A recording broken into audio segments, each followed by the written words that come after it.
안녕하십니까, 주진입니다.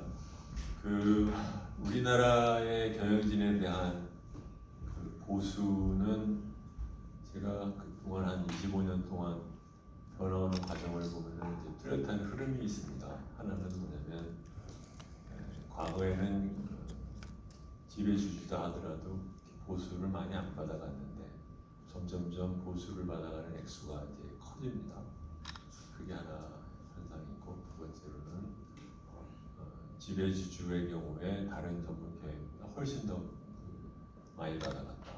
배수가 점점 커지는 경향이고, 세 번째로는 퇴직금을 통한 소득 수령의 방식이 과거보다 훨씬 더 한편으로는 퉁해져서 드러나는 것도 있지만 그걸 일찍 시작을 하는 경향이 있다라는 걸 느꼈는데, 그러니까 뭐 발표하신 분들은 이제 주로 국내나 해외의 법조문이나 이런 것들로 얘기를 하시는데, 이제 저는 그 분야는 뭐 저보다도 더 많이 공부를 하신 분이니까 특별히 제가 더 첨가할 얘기는 없고, 그거보다는 이런 걸 좀 우리가 좀 생각할 필요가 있다.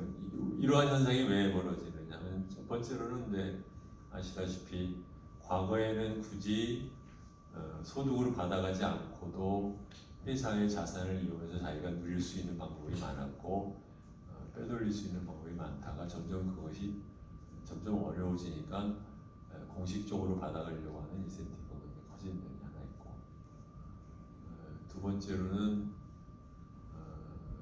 퇴직소득, 그러니까 이 소득을 받아가는 사람들의 내용을 언론에 보도가 잘 안 되지만, 많은 사람들이 지분 확보를 위해서 자기 주식을 담보로 돈을 빌려서 그 돈을 갖고 다시 또 새로 만들어진 회사에 출자를 하는 경향들이 있는데, 그 돈에 대한 이자를 내기 위해서 현금이 필요하기 때문에 그래서 돈을 미리 빼가는 게 있고, 세 번째로는 이제 우리나라의 퇴직 소득세에 대한 얘기를 갖다 지금 여러분들이 얘기를 좀 안 해서 그게 좀 아쉬운데, 왜 이렇게 여러 가지 회사로부터 일찌감치 직급을 붙여가지고서 돈을 받냐면은, 사실은 근본적으로 우리나라 퇴직 소득에 대해서 일반 소득세에 비해서 낮은 세율을 매기기 때문에 그것을 이용을 해주는, 물론 그게 뭐 재벌 총수를 내는 사람은 계산해 살 일은 없고, 그 밑에서 일하는 세무사 하는 사람들이 이제 그걸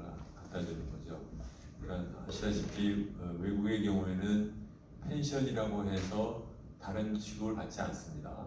그냥 보통 인컴으로 똑같이 취급을 하거든요. 왜냐하면 애초에 적립을 할 때, 불입을 할 때 세금을 이연했다라는 것을 해서 이기잼트에서 불입했고, 거기서 나오는 이익에 대해서 이기잼트가 받을 때는 텍스를 매긴다는 뜻으로 똑같이 매기는데, 한국은 퇴직금이라는 제도를 만들어서 퇴직금에 대해서 근속 영수에 의해서 빠지는 게 있거든요. 그래서 보통 만약에 자기가 월급으로 연봉으로 100억을 받으면 한 42억 정도를 내야 되지만, 그걸 퇴직금으로 받으면 한 30억밖에 안 됩니다.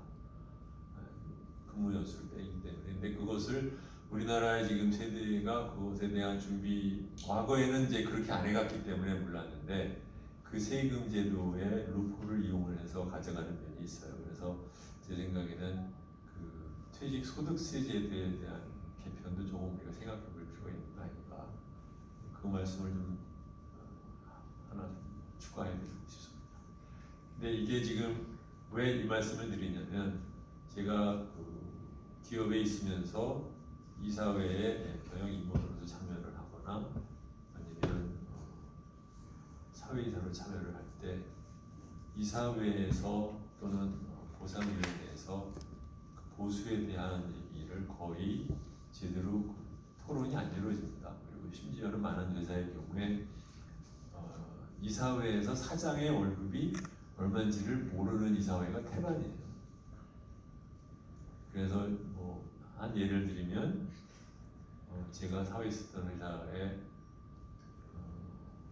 사장으로 지명이 된 사람이 있었는데, CEO로 갈려서 그랬는데, 사흘, 그러니까 통보가 되어서 이사회에 갔더니 그 사이에 사장이 바뀌었대요.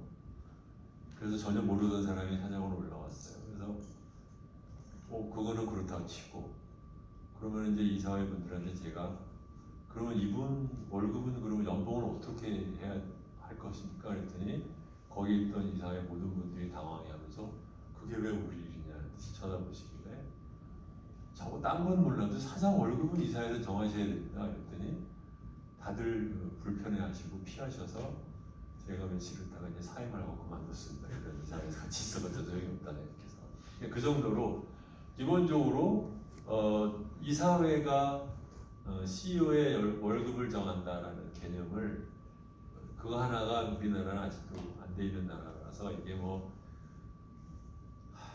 보안을 어떻게 하는 것이 얼마나 의미가 있는지 잘 모르겠는데, 그렇지만 이제 제가 공적적으로 할 수 있는 것은 세금을 바꿔서 그 세금으로라도 그 퇴직금으로 빼돌리거나 아니면은 소득을 갖다 이렇게 올렸을 때, 우리나라는 지금 뭐 종합소득세가 이제 탑 레이트가 45%니까 아무로나 그거 갖고 어떻게 할 거는 아니라고 하지만 적어도 퇴직소득세 관련돼서는 조금 세제 개편할 필요가 있지 않나 이렇게 생각합니다. 네. 주 대표님께서 뭐 실제 경험에서 오랜 경험에서 나오시는 아주 날카로운 지적을 해주셨고요. 우리 임원 보상, 특히 CEO 보상이라는 것은 아주 중요한 토픽이고, 가령 상장 기업의 존재, 그 가치, 경영 성과를 평가하는 게 시가총액이고, 시가총액의 배수, 밸류에이션 멀티플이에요. 그 개별 경영자 임원이 자기를 평가받는 게 물론 뭐 직급 상승, 타이틀 승진도 있지만, 특히 외국에서는 컴펜세이션이 보상이 절대적으로 중요합니다. 그래서 저희가 지금 여기서 보면 이제 전체 컴펜세이션을 얘기하지만, 외국은 확실하게 나의 베이스 샐러리와 보너스의 차이를 명확하게 얘기를 해요. 그래서 베이스 샐러리는 내가 받는 기본급, 보너스는 상여금. 그래서 상여금은 내가 그 해에 일한 거에 대한 보상, 성과 보상이고, 내년에는 제로가 될 수도 있죠. 그리고 베이스 샐러리는 내가 하는 일에 대한, 하지만 그 사람이 퍼포먼스를 한 해에 못 낼 수도 있는데 회사 입장에서 믿고 하는 거죠. 그리고 이제 전체 컴pensation은 외국 기업들은 그게 명확합니다. 그 사람의 replacement value라고 생각해요. 이 사람을 해고하거나 없어졌을 때 비슷한 일을 하는 사람을 내가 다른 회사에서 아니면 다른 산업에서 뽑아낼 때 얼마만큼 줘야 되는지. 그래서 저는 아까 이창민 교수님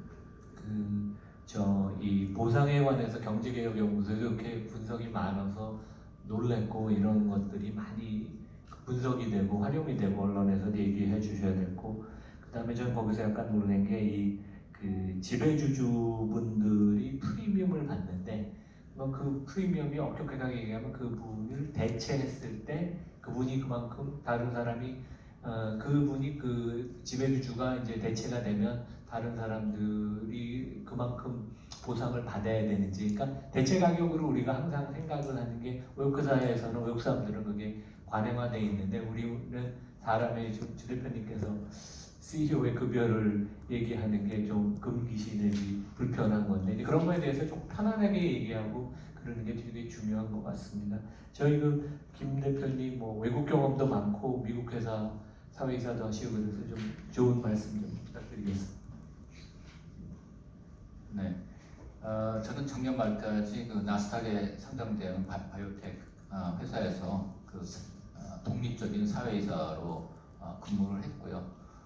독립적인 사회이사이기 때문에 보상위원회에서도 근무를 했습니다. 그래서 다행히 그때 CEO가 퇴직하고 새로운 CEO가 이제 추천되는 상황이었기 때문에 성과 보수 체제를 이제 만들어야 되기 때문에 주변 피어 컴퍼니들에 대해서 이제 스터디에 들어갔었는데, 아까 한 박사님이 말씀하셨듯이 어마어마한 정보들이 나오고, 그 수식 자체가 어떻게 이 상여금을 어떻게 성과에 연동해서 맥시멈 어떻게 하고 미니멈 어떻게 하고 자세하게 들어가요. 근데 그게 수십 페이지입니다. 그래서 이걸 보면서 참 우리나라에 도입됐으면 좋겠다 이런 생각을 했어요. 또 거버넌스 측면에서 이런 방대한 자료가 있으니까 그 주주들이랑 정보 소통이 잘 되니까 이 거버넌스가 좋아지는 것 같아요. 그리고 그러다 보니까 기업의 가치도 올라가는 선순환 구조가 있는 것 같아요. 아까 이창민 교수님이 그랬어요. 그 실증적 그 사례로 나왔는데 미국에서 그 지배 구조가 나쁜 기업이 보수가 높다 사실입니다. 네. 그리고 거기도 이제 공시하지만 프록시 스테이트먼트를 발행하지만 굉장히 두리뭉실하게 가고 왜 이 사람이 이렇게 받았는지 모를 정도로 이렇게 돼 있어요. 그러면 결과는 뭐냐고요? 투자자들의 신뢰를 잃기 때문에 그 주식은 거래가 안 됩니다. 거의 리퀴디티가 없어요. 네, 그래서 그렇게 시장에서 자동적인 메커니즘으로 페널티를 주기 때문에 이런 것들이 이제 활성화되면 너무 좋겠다라는 생각이고요. 이 프록시 스테이트먼트만 봐도 회사의 실적은 물론이고 장기 경영 전략, 그 다음에 기업 낙까지 비전까지 다 알 수가 있어요. 그래서 이거는 프록시 스테이트먼트는 주주 투자자뿐만 아니라 경쟁 기업의 CEO들이 제일 많이 봐요. 네, 그래서 서로 벤치마크가 경쟁하기 때문에 이 상승 효과가 있고요. 또 어떤 때는 폐해도 있어요. 왜냐하면 자기가 실적도 안 되는데 피오 회사 돼갖고 나 이렇게 받아야 된다. 그런 경우도 있어요. 그리고 선지급 미국에서 문제가 되는 잠깐 아까 올라간다고 그랬는데 이렇게 나는 이렇게 받아야 된다. 난 이런 능력이 있었다. 그러다 보니까 이게 선지급하게 되고 선 약속을 하게 되거든요. 그래서 그런 것들이 좀 문제는 있는데 대기업들은 안 그렇다고 봐야죠. 경쟁력 능력도 그렇게 할 필요가 없으니까. 그러니까 두 번째 하면서 이게 이제 같이 돌아가야 되는데 이 성과보상위원회의 독립성입니다. 이게 이제 말씀하셨듯이 이 보상위원회랑 감사위원회는 독립적인 사회이사로만 구성되어 있어요. 그래서 전 두 군데 다 돼 있었는데 여기서는 제가 이제 미국에서 이거 하면서 뭐 CEO나 이 회장이나 독립이사보다 못한 것 같아요. 어떤 때는 회의하면서 그때. 왜냐면 제가 보상위원회 있지, 제가 노미네이션 코미티에도 있지, 그 다음에 또 재무위원회 있지, 그러니까 감사위원회 있지, 그러니까 말빨이 더 셀 수가 있어요. 진짜 독립이사가 어떻게 행동하냐에 따라 또 틀리고, 또 미국에서는 보드의 마조리티가 독립이사로 사회이사로 돼 있거든요. 그래서 파워가 거버넌스 잘 만들어진 회사의 이사회 분위기도 그렇고 파워가 굉장히 셉니다. 그리고 또 아까 얘기했듯이